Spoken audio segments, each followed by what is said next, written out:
Welcome to the Experience of the Soul podcast with Cynthia Alice Anderson, a weekly show helping you grow, prosper, and evolve. Today, episode 388, special guest, Ray Perez. And now, Experience of the Soul.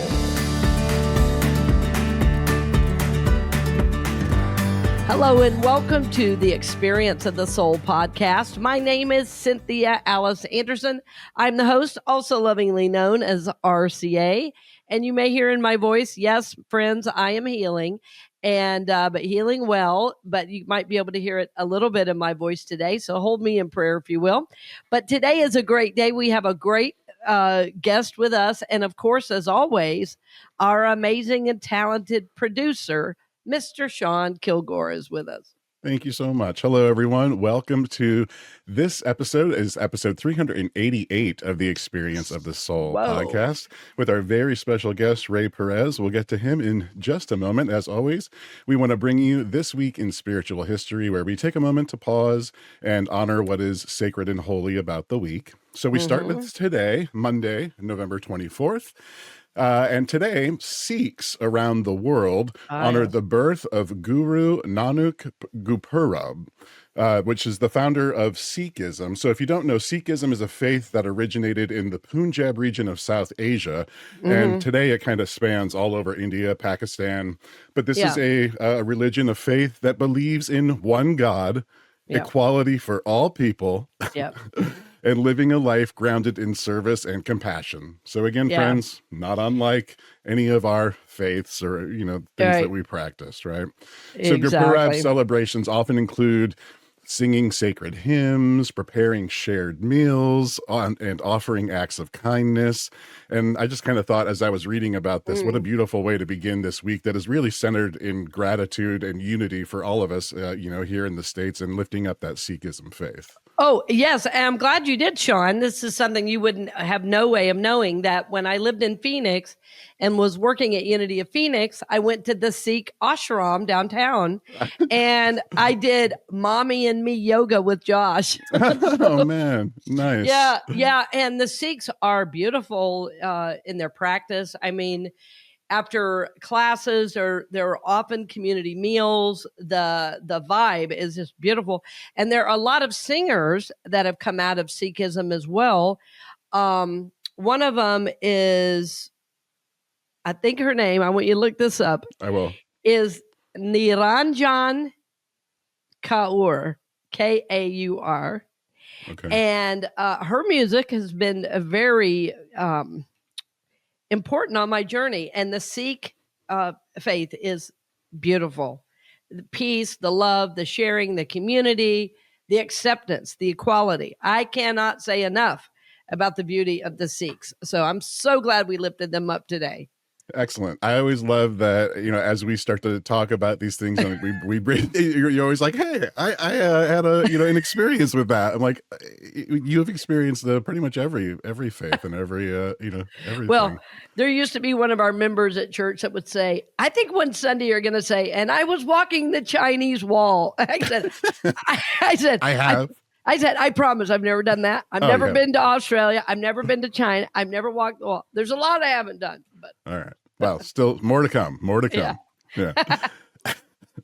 All right, friends. This Thursday, of course, in the United States, this Thursday, November 27th, is Thanksgiving. And Thanksgiving can mean many things depending on your story or your history and your heart.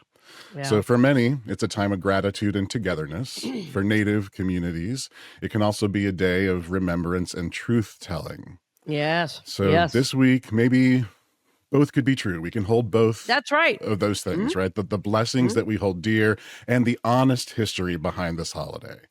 So let's all just take a moment, take a breath, and let gratitude become a deeper, more spacious practice. And happy Thanksgiving to you all. Yes. Beautiful week for all of us. Yeah, indeed. This Friday, November 28th, in the Christian tradition, is the feast of Saint Catherine of Alexandria. So Saint Catherine is remembered as a symbol of wisdom, courage, and spiritual conviction. In legend, she had challenged injustice, fearlessly and stood for truth even when it cost her dearly. So yeah, right. So again, like super relevant, right? I mean, all of these, Sean, and that I mean, yeah. So, I do feel like we are growing and evolving, though. Right now, I am hopeful at the moment that evolving. Yes. We're trying to evolve. So yeah. Yes, amen. So Saint Catherine's story reminds us that gratitude isn't passive. It can strengthen our resolve to do good in the world. I'm going to say that one more time. Gratitude can strengthen our resolve to do good in the world. Beautifully said. Beautifully said. It's amazing too, Sean, how just us as individuals, each of us, and I'm thinking of Ray, I'm so excited, we're going to bring him on in just a second, but he's always been a great example of that. He's a businessman, but his business, is rooted in his faith and spiritual beliefs. And I think when one of us chooses that, how we want to walk through the world, mindfully, gratefully, with our spirituality leading the way, what a difference we can make. We don't have to be a minister or some guru or, whatever, being a singer, a performer, a designer, all of these things, are ways that we can bring this goodness of God, into the world. So it's a powerful idea. Beautiful. This Saturday is the first Sunday of Advent, so it begins at sundown on this Saturday, November 29th. As the sun goes down, again this Saturday, Christians around the world step into Advent. This is, of course, a season of hope and waiting and quiet expectation.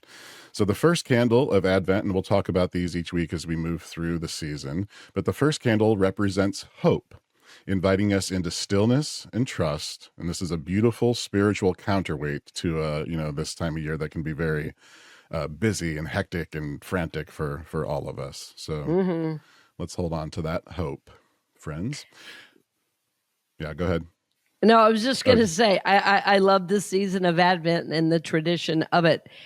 We'll be celebrating that at Unity of Daytona Beach as well. And if you've never done it at home, it's fun to get an Advent calendar or light a candle in your own home. It's a really sweet way to bring a ritual, of the season and of the Christ energy, into your home. Sure. Yeah. And it's a great way to sort of remember this sounds cheesy, but the reason for the season, right? Oh, absolutely true. Absolutely true. I mean, some of the decorations and the money that's gone into it. And I'm like, don't come to my house. I know. Well, I love it. I love it. And I love the cheesiness because it brings a lot of joy and fun. But I think without also the reason that we celebrate, but all the colors and everything, we'll talk about it more next month because it's actually all based in spirituality. The red and the white, that's life and purity. So we are even celebrating it, even if we don't know. I just try to make it conscious, but yeah, I love the decorations too. Yeah, 100%. Rudolph is a favorite. So what can I say? Right. It's a great story. That's a great story of acceptance, right? Yeah, exactly. Whether you want to be a dentist or you have a red nose, right? You're one with all. All right. So just for fun, for this week, friends, this Friday, November 28th, is National Day of Listening. So this is a warm, heartfelt day, a national day of listening that encourages us to slow down, sit with someone we love, and hear a story we've never heard before, whether it's a parent or a child or a neighbor. Really sitting with someone and really doing some deep listening can be its own kind of gratitude practice. Gratitude for that person in your life, gratitude for their experiences, and what you can learn and grow from hearing those stories. So on Friday, listen well. That's beautifully said. That's perfect timing for me because my son's coming home for Thanksgiving, and we're going to spend a lot of time together that day. So it's really going to be a lot of fun. What a special season, my friends. Wow. Yeah, big time. And friends, I'm going to leave you with something to think about, as always, as we do at the end of this segment. Whether you are being invited this week to pause or to listen or to let gratitude open your heart a little wider, what can you do to make someone else's life a little better this season? Beautiful, Sean. Beautiful. Excellent. Yes. Amen. All right, friends, let's move officially into episode 388 of the Experience of the Soul podcast. We are very excited to welcome our guest today, Ray Perez, who is a longtime friend of Cynthia Alice's. He's a person that radiates service and presence no matter what he's doing. Ray's been a part of the Central Florida community here for decades, and he brings this beautiful combination of entrepreneurship, mindfulness, and heart into everything he does. So professionally, he's been active in real estate since the early 90s. He's been buying, renovating, and selling homes all throughout the Orlando area.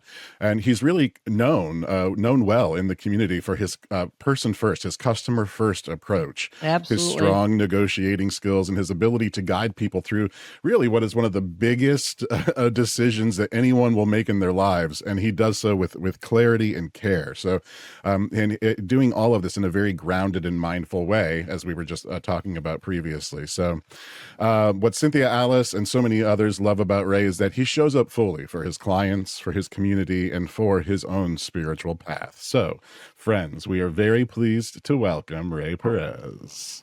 Thank you. Thank you for having me. Yeah, thanks for being here. Thanks for being here. Always great to have you, Ray. And I'm glad that you could fit us into your schedule with all the great stuff you're doing, and I mean that in the best possible way.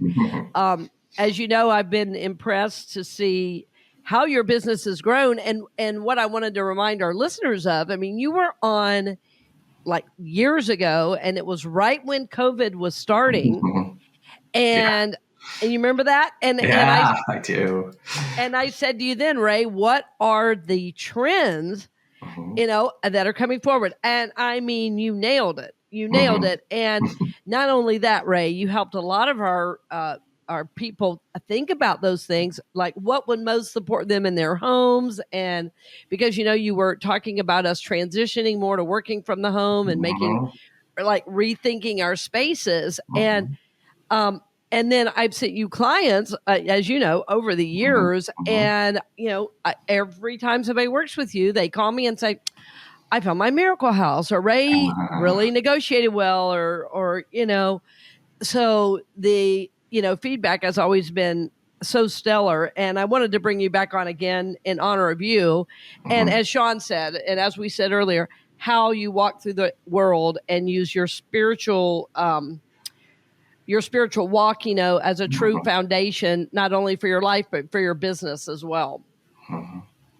Exactly. Yeah. So, thank you for having me on the show. And I try to, blend my spiritual life with my work as much as possible. So, my goal is always to really just be as authentic as possible when I'm working with my clients, and give them the information they need to make, as Sean said, one of the most important decisions many times, of their lives.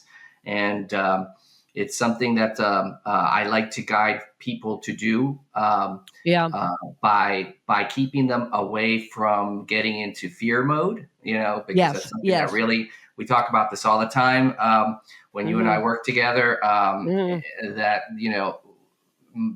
my strong belief is anything done out of fear is usually not the best decision. So I'm always trying to help folks in that area, especially through this process. Oh, yes, you're absolutely right. And of course, right now, I mean, there's been so much, at least in the U.S. market. And I do want you to speak in a bit to global markets, because now you've moved, into being an international realtor. But the U.S. market, I know, is different from the global market, even though, as I've learned from you, those two are connected, certainly at times, because what happens in the U.S., impacts other countries for sure, and vice versa, depending on which country, we're speaking of. But, and even that, what I'm saying right now, it speaks to our interconnectedness, and, but you're right. I wanted to get back to what you said about fear, because given the current climate in the U.S., I mean, really, for about the last year, there's been more fear than I've seen, even more than when there was the crash in 2008. This has been, and I wanted you to speak to it, like it with your clients, there's fear about buying, there's fear about selling. Maybe I'm not going to get enough. And, how do you even help people get past it? How do you help them with that? Because you're right, it is such a big life decision to buy a home. I think I try to listen to what people are looking for, and it's usually not just a 3-bedroom, 2-bath, 2,000 square foot house. There's a lot more to it. It's when a person is looking to either sell because they have a transition in their lives that they need to either upsize, downsize, move out of state. I really try to learn, their goals, what they're trying to achieve, and in terms of their sales process, and just give them the market changes all the time, and I've been in it long enough to know that what if you follow the data, and if it's your time to buy or sell, and if it's right for you at this moment in time, it doesn't really matter necessarily what the market looks like. It's more what your life journey looks like. And so I try to get that out of people so that they're not caught up in the news and the headlines of what's going on that's fear-based, and usually creates that, kind of feeling, like you get frozen in. And do I sell? Because if I sell, my interest rates are going to go up. Well, they might go up a little bit, but is it time for you to sell? Do you need to sell because, there's a reason for you to move on from this particular home? And the same way for the buyers, am I going to wait till the perfect interest rate or the perfect, market situation? Sometimes it's your own internal, journey that's going to guide you into, this is the right time to do it. Well, you said it. And, I've had a couple clients I've supported in this process over the last, several months.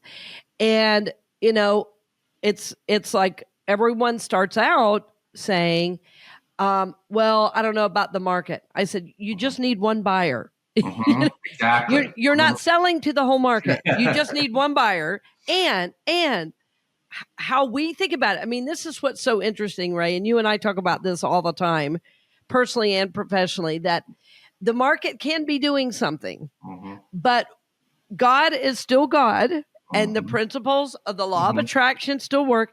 And I know many people who've gotten incredible deals in terms of buying. I also know people that have sold that have gotten more than they thought they were going to get. I've had a few get a little less too, but they could sustain it and felt great about selling the property and moving on. So one of the things I've learned through all of this, like even more deeply and watching your process and helping these clients is, as always, what we hold in mind is what we draw to ourselves. Correct. And something you said there, I have had clients I've been doing selling real estate as a professional 100% for a decade now. What I have found is that there are sometimes incidences where people come to the table as a seller and they actually have to pay money out because they are ready to move on, and they're so happy. They're so happy. So it's not all necessarily about money, because sometimes it's the journey that you're on that you need to move on from this particular home. Usually I try my best. My goal is to always make people as much money as possible. That's always, in terms of people's wealth, that is a big part of it, their home. And so my goal is always that, absolutely. But the market conditions sometimes are different, and we have to work with them. And then I make sure that person's ready, and that's what they want to do based on what they want to accomplish with their next stage of life, and so it usually works out perfectly fine, as long as we're working, like I said, from intuition, from the guidance from universe, God, versus fear. Exactly. Well, and that reminds me of something. You reminded me of a couple different things, and one is because of your own spiritual foundation, that you take. I feel like the way you work with clients is from a spiritual perspective. And you already spoke to a lot of that, which is helping them with their intuition. And I know another thing you've told me is helping them, define, as you're saying now, I don't know if you said it in these words, but this is what I heard about quality of life things. Exactly. Because if it's time to release a property or you're downsizing, it's time, then that movement forward is often more important. I mean, yes, everybody I know that works with you makes money. So, Mm-hmm. we're not talking about giving everything away, but what we are saying is it's quality of life that matters most. You can have all the money in the world. If you don't have quality of life, you're not going to be happy. Exactly. And sometimes It's so that means funny. that the where you're living now doesn't support those Right. things that are intrinsic to your happiness, like Right. community. Where Yeah. if you want to live closer to your church, your where you do most of your activities, your nature, all those Right. things all have value. And sometimes it's Right. not a monetary value, but it's a very important value in a person's life. So. I always Absolutely. listen for that and remind them, because start getting caught up in the numbers, and I try to bring them back to, this is what your intentions are, your goals are, Mhm. and why you're doing this, as we Right. Well, move I through the think process. that's a big reason too, Ray, for your success. Is I've known a lot of realtors over the years, and a lot come and go, and Mhm.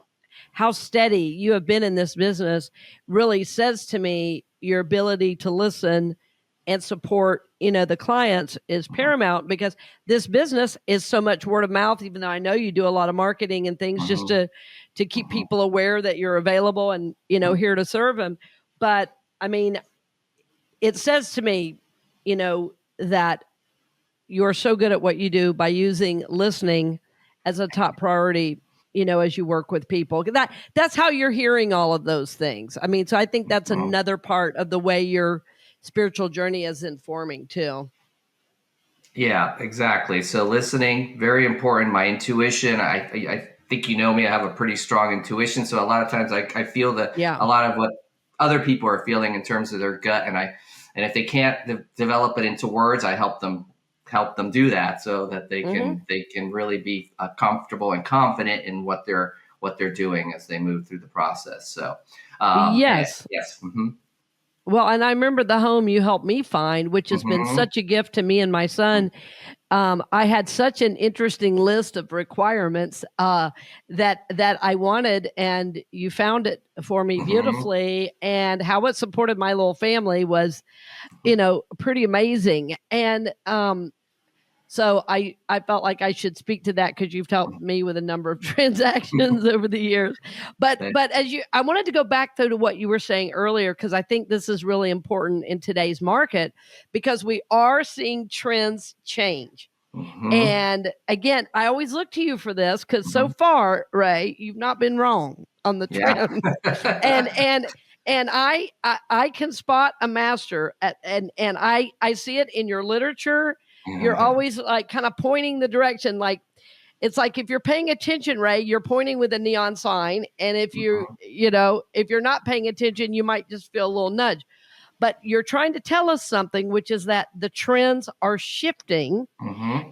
And I know your business is shifting into more global. So speak Mm-hmm. about that, because I know your work is somewhat in Spain now as well. So I wanted to give you some time to talk about that. Sure. So, as you know, I love Spain, and I have Yeah. another home there now. Uh-huh. I'm very grateful for. So I go back and forth quite a bit, and what I'm finding is the trends in the United States. I'll just step back just a second. The United States, there's a few trends that are interesting. Is more multi family living. So homes are being, Right. are people are looking to live multi generational in homes, which is creating a different type of a need for the type of homes that Ah. exist. Mm-hmm. There's also the trend of having ADUs, which are auxiliary dwelling units. Sometimes they're used for your parents, your kids that are not quite ready to leave the house, but you don't want them in the house, or you can use them for income property. I think that trend is going to continue, especially with the need for I more do too. housing. The zoning That's what needs I to was change in thinking. a lot of areas, but that's going to be much more much a big trend that I think is going to be very helpful if we Right. move in the right direction with zoning laws and things of that nature. Back to my international part, I think that the world is shrinking so much, and people are exploring other parts of the world, and Yeah. maybe they're looking at they've traveled to Spain, Portugal, Mexico's a big one, Italy, and they like the idea of that European lifestyle of everything being a little closer together. There's a walkability and slower pace of life, and some folks are really attracted to that. I am. And we have a very go culture here, and it's great. But in some ways, it's hard on folks, and so I think that they are looking at other options to either live part time, retire in some of these countries, and I have taken the initiative to learn as much as possible and have the connections in these countries and different areas that Americans are looking at. To help people, if that's part of their journey, to help them, guide them through that process, which is a lot of fun. And if someone, it's something they want to do. Yeah. Yeah. And I've talked with several people who I never would have imagined even a decade ago considering, buying in another country. And they're saying all the things you are, nearly verbatim in terms of quality of life, slower pace, and a couple of individuals who said, they have a concern about their care as older individuals, that they feel that in other countries, the elders are more respected. And so, I'm lifting this up on the show for us to just consider this and think about if we're really at a place in our country where people are leaving because they don't think their care is good, it's because we haven't taught the intrinsic value of life, but it is a factor as people are aging, and we have so many now in that, I guess it's the aging in place. Yes, the aging in place. Exactly. These are really strong considerations for, aging in place, as you say. Yes. Well, yeah. So, and not to get too in the trenches, love to talk to anyone that wants to reach out to me about it. But aging in place is become also part of the whole direction of a lot of homes. Folks are staying in their homes longer here because of that. So they're accommodating their homes to be able to age in place. But the United States has a driving problem. And a lot of people at some point do not want to live far away from, because at a certain point in your age, you don't want to drive as much, and you want to have things close by. And so that is something that some of these countries really have are way ahead of us on in terms of that. And in terms of also, like you said, there is culturally, especially in countries like Spain and Portugal and Italy, a very high esteem to elderly people and how they are a part of your life. Which this culture is, like you said, needs to do some fixing, on, I think. Yeah. I mean, I think so. We're a part of groups that are, very aware, and the people attracted to my teachings, and my work, just like you, we deal with a lot of people who I consider are, moving toward awakening, seeking to awaken and live an enlightened life, a spiritual life, a good life, where of service to others, where we support our families. So I think we're even more aware than the average person, simply because we're trying to be aware of others, needs. And I think if people aren't aware, and they get you as a support person, as a realtor, that you're going to really be able to, guide them through that. And I wanted to ask you one other thing. I was trying to remember, is it called, can't you look up where certain places of care are better? Aren't they called blue zones or something like that? Is that right? Yeah, well, like, for example, Spain, I'd like to live another 10 years. Here in the United States, my supposedly my most folks, men, are going to pass on in around 78. In Spain, it's like 84, 85. So that's the average. So I mean, there is something to be said about how that culture is working, that is keeping people living a lot longer. And I think a lot of it has to do is that they're part of the family. They're very engaged in the community. They are there is no putting them aside when they get older. And I don't want to, sometimes you have to do that. People need to be cared for sometimes in a way that is hard for the person to do. But if you're a caregiver, but that is something that is not is not the first. Just it's a decision folks make very carefully in some of these cultures. They're usually older people are living with their family or very close to them.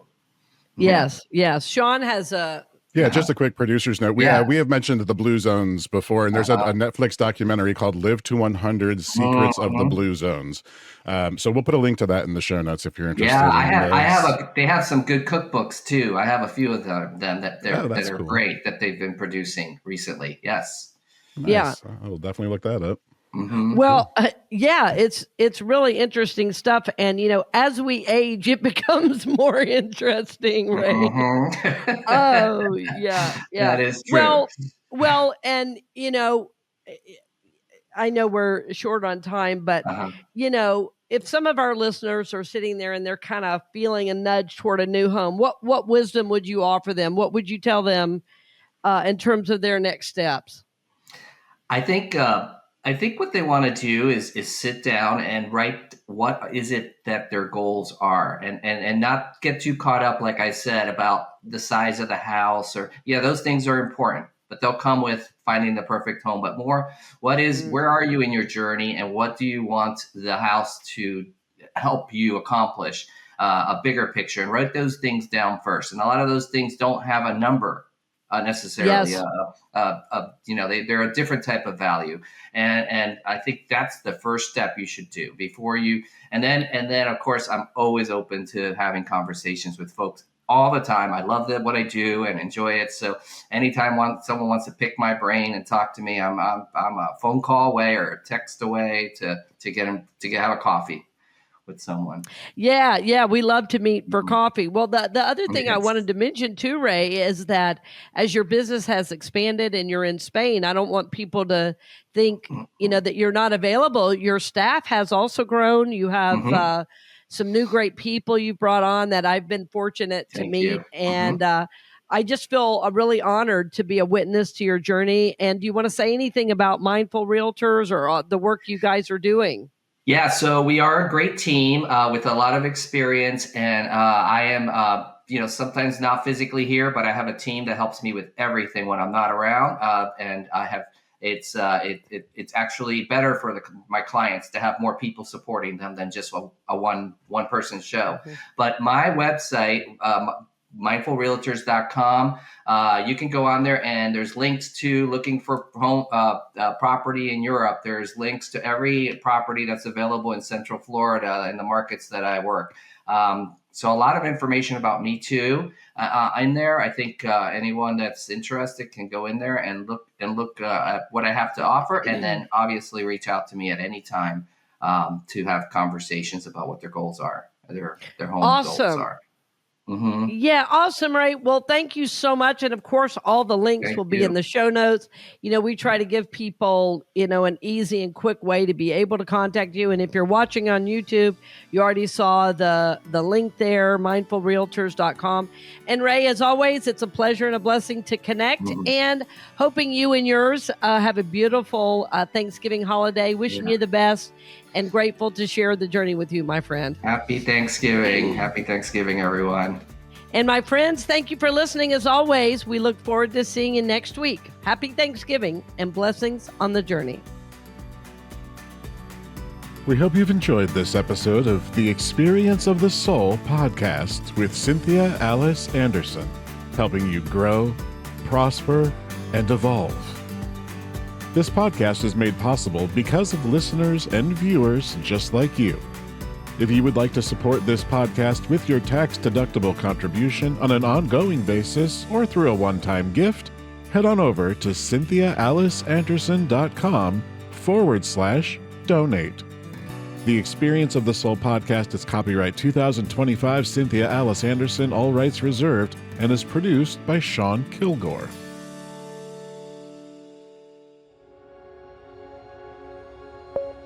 A production of the Soulworks Group, Incorporated.